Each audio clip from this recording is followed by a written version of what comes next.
बेटा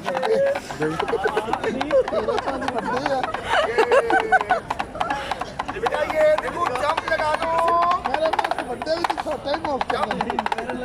देखो पहलवान बन के वर्जिश करके बेटा ये वर्जिश करे।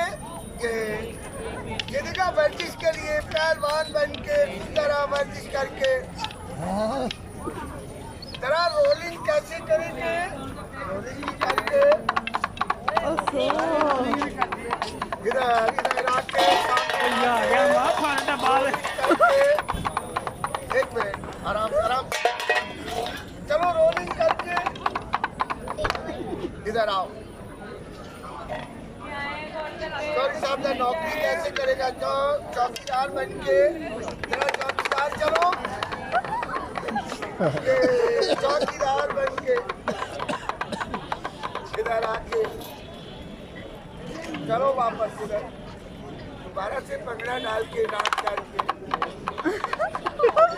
चलो जाओ। अल्लाह पाक सलामत रखे। उधर चौधरी साहब को कैसे सलूट करेगा। आज 200 वाला हाथ खड़ा करके थैंक यू बोलो। अल्लाह पाक सलामत रखे। लेना